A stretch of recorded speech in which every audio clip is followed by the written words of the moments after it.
Hello, friends. We all are part of a fast moving digital world today. The major portion of revenues generated by the companies or the enterprises is not from the physical product but from the digital services. Smartphones have become essential part of our life. Smartphones are connected through apps to the digital world. Almost every work like banking, marketing, shopping, healthcare, insurance, investments, education, etc. are all digitized now. Even the digital world has got a new dimension in this pandemic. Work from home. It has given a new idea to entrepreneurs to reduce the cost and how more efficient work can be done by doing it from home. In coming days, you will find many more changes. Hello friends, I am Vikas and you are watching Technical Vikas 7.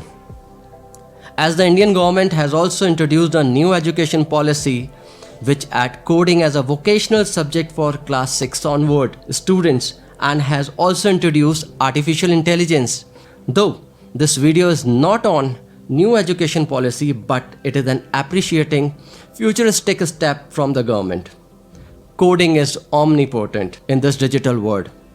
It's important for the children to think logically and can enhance their creativity. It can further help them to concentrate and connect to the world in the better way. It can initiate the kid to think, well, understand and can learn problem solving in the better way. I will not take much time and will suggest top programming languages which can be perfect for introducing programming to kids. This video is also important for parents, educators, as they will find the best and the suitable programming language with details for guiding and teaching the kids. So let's start. The first one is Scratch. Scratch is a free programming language developed by MIT that make it easy to create interactive stories, animations, games, music and art, and even you can share your creation on web. Scratch help young people to learn, think creatively, reason systematically and work collaboratively. And the next one is Blockly. Blockly was developed by Google. Have you seen that block building games for kids where kids used to play and join those blocks and try to make the building? This language is almost based on it. Rather, it has visual code blocks in same manner almost like a Scratch. It makes coding and learning easier. Blockly editor uses interlocking graphical blocks to represent code. Concepts like variable, logical expressions, loops and more. Blockly is a product of Google and it has excellent feature is that its code can be translated to JavaScript, Python, PHP and others. Next is Alice. Alice is innovative block-based programming environment that make it easy to create animation, build interactive narratives or program simple games in 3D. Mind it, in 3D.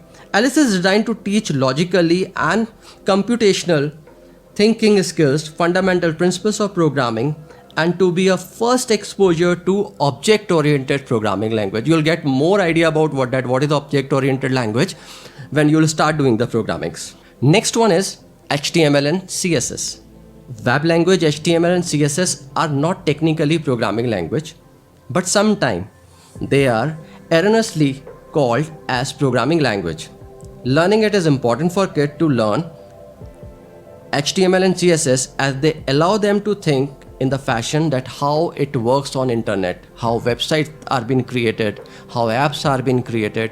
So this is basic fundamental and I think that every kid should have an idea about that what is HTML and what is CSS. Last but not the least is Python. One of the easiest coding language to learn, Python requires only few lines of code to become operational. This means that it is relatively easy even for beginners such as kids to learn how to create program or applications using Python. Python is incredibly versatile programming language and can be used to create numeric and scientific computation projects, web framework, and even they can make the games also. So I hope you like all these 5 programming languages. Guys, try to understand that. So these are very good programming languages if you are willing that your kids should learn or the children should learn. Let's recap it. We do have other programming languages also Like Java, we have JavaScript, C++, language C, C Sharp. So there are many other languages. But in the beginning, I'll suggest that for the kids who are in class 6th, 7th or 8th, they should go for somewhere these programming languages which we have discussed. Friends, understand one thing, that if information is not given at the right time, you don't get the information at the right time, that is not an information. So to be updated every time with the latest technology, latest education information, do remember to subscribe the channel and press the bell icon so that you should get all the informations in time. Friends, we'll be waiting for your comments that how you like this video and what else you want in our upcoming videos. So we will be waiting for your feedbacks. Hope you like the video. So have a nice day. Thanks for watching. Thank you.